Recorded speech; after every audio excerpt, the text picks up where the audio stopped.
Hey guys, let me get the Periscope feed up and we will get started. I mean, geez, we've had a little bit of trouble the last couple days because you guys let me know for sure that you guys couldn't hear me, and that is definitely a problem because just the whole point of the feed, right? You guys, thank you guys for joining me. Please make sure that you share on Twitter, Facebook, Instagram, Ustream, wherever it is that you're watching. Please make sure you guys share. Wrighster or Wrong, Unafraid. This is our show. This is what we're doing together. And so my question, the thing I was thinking about really about today was with the All-Star game coming up and the voting that went on, there's snubs every year.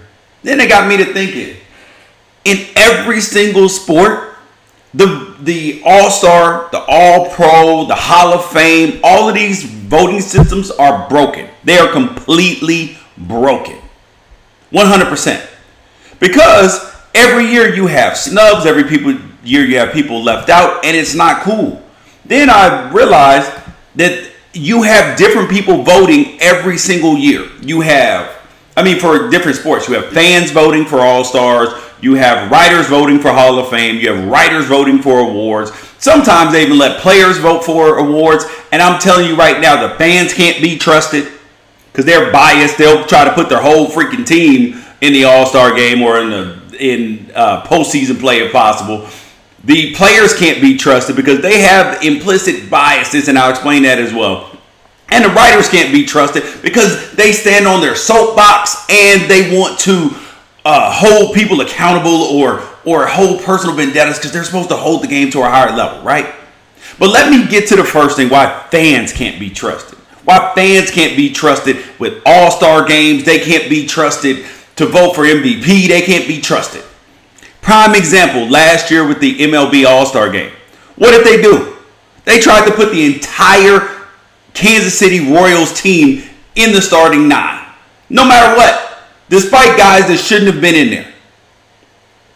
And Manfred had the commissioner of MLB had to step in and say, oh, no, that's not going down.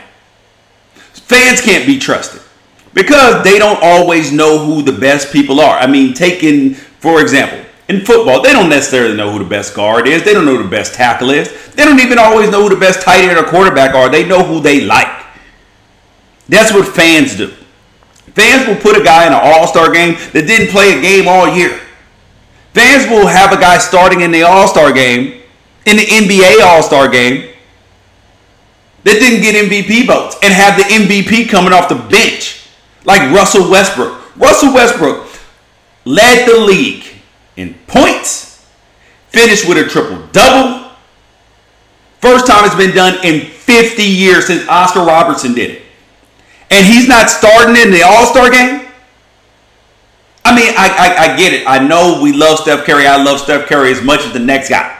But he didn't have as great a season as James Harden and Russell Westbrook did. So guess who should have been starting? The person who should have been starting. That's why fans can't be trusted. Yes, Steph would have got a chance to get in the game. He's exciting and all that. But you have to remember that players work their asses off. They sacrifice time with their family. They sacrifice time with their kids. They play through injury. They play when they're sick. They play when their mom's dying, kids in the hospital, whatever is going on that you would take off of work for, they go in and they're in the gym. They're in the gym shooting. So they're dedicating their life and time. So when you shortchange people, that matters. And it's not okay. That's why fans can't be trusted. I'm going to tell you why players can't be trusted. Players can't be trusted because they bring agendas and biases into the voting process. When I was a rookie in the NFL, I got some great advice when it came time to Pro Bowl voting from Mr. Kyle Brady, who was a pros pro. Kyle told me, he said, you know what, George? Everybody goes to which DNs and outside linebackers have the most sacks when they're going to vote for Pro Bowls, right? I was like, yeah, that makes sense. He said, no. Is the person with the most sacks the person that is hardest to block? And I think that year was like Simeon Rice was up there. I said, no, when we played Simeon Rice, they took him out of the game on run situations. So he said, so he finished the season, 15, 17 sacks, however many it was. He said, how many plays are there during the year? I said about 1,000. He said, so he had 17 really, really good plays all year. I was like, dang, like that's a whole game, right? And I didn't think about it. So Kyle gave me great advice. He said, who is the hardest to block? And if you don't know, then you should call or text somebody else who plays for another team. Because remember, in the NFL, there are 32 teams. You only play 16 games. So, and teams in your division, you play twice. So you haven't seen everybody, right? So he gave me great advice. But that same day, I got advice from other teammates. You know what they told me? They said, hey, we want to get the most people from our team on the Pro Bowl roster. So you know what you do? You vote for somebody on the other teams that has no business, because you can't vote for your own team. Somebody has no business on the Pro Bowl roster. That way your votes cancel out. Because if you vote for the other person, then they get more votes. So instead, I'll vote for the fourth string defensive end or the fourth string tight end. And that way it can help our team make the Pro Bowl. Somebody from our team. Which is completely wrong, right? I get that you want to stick with your teammates and all this, but this is supposed to be a meritocracy. This is supposed to be merit-based awards. But that's not the way it always works. Saw it with the NBA. Writers voted a different way than the players would have voted last year when the players wanted to have their own award show. So that's what happens. The players have biases. You have guys you don't like. For whatever reason. Sometimes it's over women. Sometimes it's over stuff they said on the court. Sometimes it's how good a teammate they are. Any of these things, players have biases because they're on the inner workers and they will know what's going on. The last thing is the writers. The writers cannot be trusted. They really can't be trusted. Especially with this Hall of Fame voting. Especially with all NBA teams sometimes. Let's take the all NBA team, for example. You have Russell Westbrook, obviously all NBA, not on the All-Star team. But the writers, they did not put Avery Bradley on the all defensive team. And guess what happens? Players start tweeting out of the woodwork. How can Avery Bradley not be on the all defensive team, first or second team? How can you have it without him? Doesn't make sense. It doesn't make sense. Then you have the writers vote for all NBA that have a center position. They have a center position. Why? The top teams in the NBA during crunch time likely don't even play with centers anyway. So the all-NBA team should be the best 15 players in the league that year, right? Are DeAndre Jordan and Rudy Gobert two of the top 15 players? No, not at all. And then you get guys like Kyrie Irving that get left off and Klay Thompson left off of all-NBA teams. What kind of sense does that make? Then let's go to Hall of Fame voting. Writers have not put T.O. in the Hall of Fame. Terrell Owens. Are you kidding me? 150, 160 touchdowns, one-man wrecking crew. You couldn't guard him deep. You couldn't guard him short. Broke tackles. He blocked. I mean, I don't know what else you want the man to do. Oh, he wasn't a great teammate. Excuse me? How dare you? How dare you even bring that up? First of all, you weren't on the team. Second of all, guess what? You get in the Hall of Fame for what you do on the field. Nice guys don't get in the Hall of Fame. People who do the most community service don't get in the Hall of Fame. It's what did you do on that field, and can the story of the game during your era be told without you?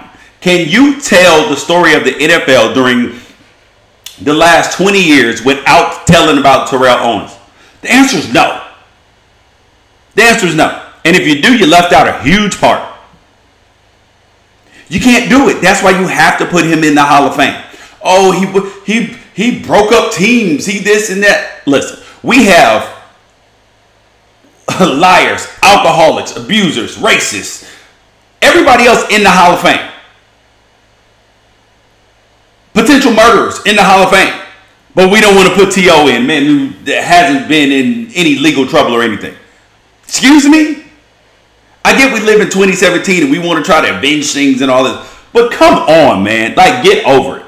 And then the writers are the same people in baseball who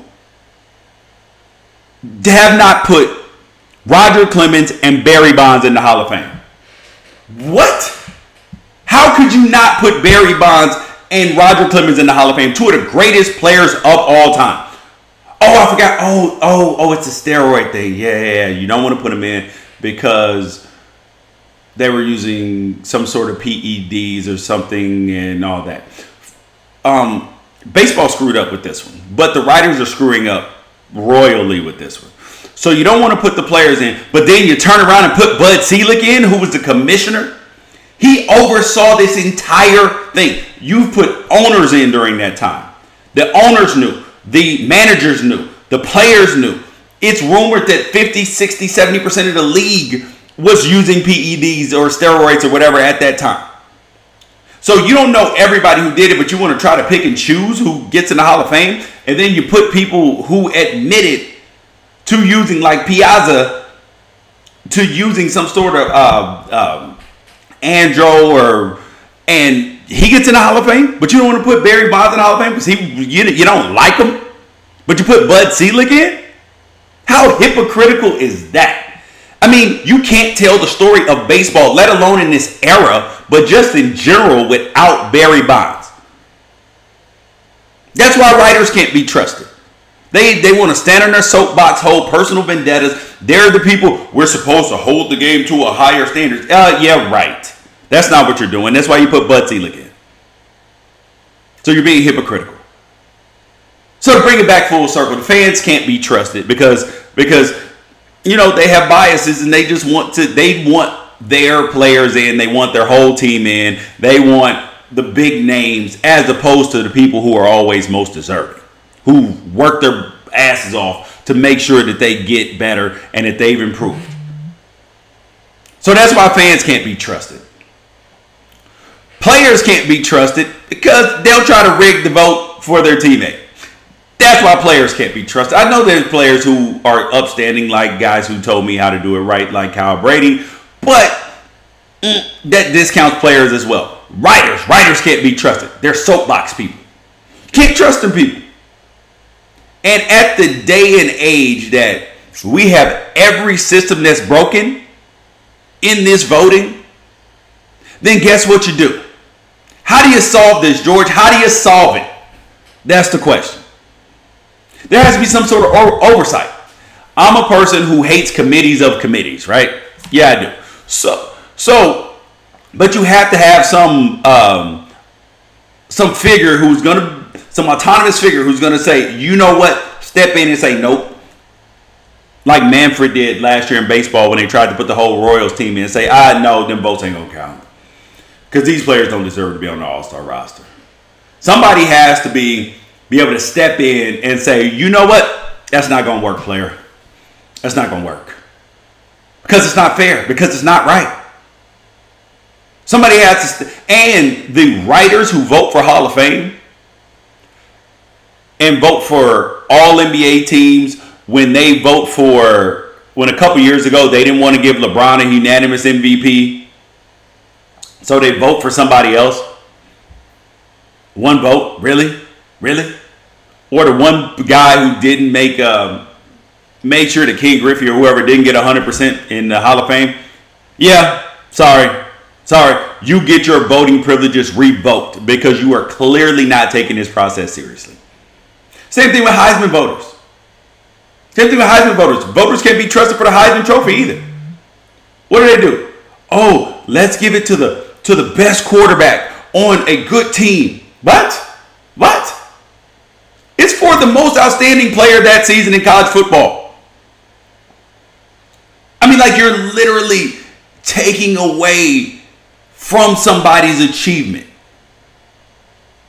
If you try to give it to Jalen Hurts on Alabama, he wasn't even the best player. He was like the 8th best player on Alabama's team. But he deserves the Heisman Trophy or voting? No. Give it to who should deserve these awards. Stop being biased, writers. You need your cards pulled. So anyways, thank you guys for joining me on Unafraid today. Right or wrong, please share the feed. Love your feedback. We're going to do this every day. Let me know what you guys want to hear, what you guys want to talk about, and we will get to it. The last thing today, though, is the Sacramento Kings. What the hell are the Sacramento Kings doing? We were laughing at them just like 6 months ago, not even 6 months ago, when they traded Boogie Cousins. Vlade Divac looks a mess. The front office looks a mess. I have insider knowledge from somebody who used to be on the ownership group that it was just tumultuous and it's pure chaos. So how they got Zach Randolph and Vince Carter to sign with them, I have no idea. They must have incriminating pictures of them. And I looked, and I tweeted out about De'Aaron Fox, the rookie who just got drafted to them from Kentucky. I said, oh, well, this will be the last we hear of De'Aaron Fox. Because you go into the Kings where careers go to die, unless you get traded. So, with that being said, then they turn around and they get George Hill, get Vince Carter, get Zebo, Zach Randolph. So they got vets, right? Garrett Temple. Then I'm thinking, young Malachi Richardson, Buddy Hield, De'Aaron Fox, Harry Giles, Willie Cauley-Stein, Costa Koufos. Say, hold up, Justin Jackson. Hold up, they brought mentors in for these young fellas. Okay, well played, Sacramento Kings. Well played. I apologize. I have to apologize because first you weren't making an effort. Now you're going over and above to make a good effort. So it actually looked like you had a plan when you traded away Boogie. You were going young and then bringing in vets. I like it. Got to give you credit for that, Sacramento. Got to give Vlad. I don't know who pulled this trigger. I don't know who's in charge now, but whoever's in charge now is smart. They might have hired a consultant or something. They had to go to therapy or something because they were going in complete wrong direction. Complete wrong direction. Like, it was to the point to where, you know how in soccer or over in European soccer, where if you finish last in the league, then you get relegated to the bottom league, well, to the league below that. Yeah, Sacramento was treading water around there. Yeah, they could have brought up one of the D League teams. Well, sorry, the G League teams, and traded them for one of them. Well played, Sacramento. Got to give you credit where credit's due right now. Like what you're doing. Right or wrong, Unafraid. Please share the feed, follow, subscribe if you're watching on YouTube. Thank you guys for joining me. Catch you guys later. Peace out.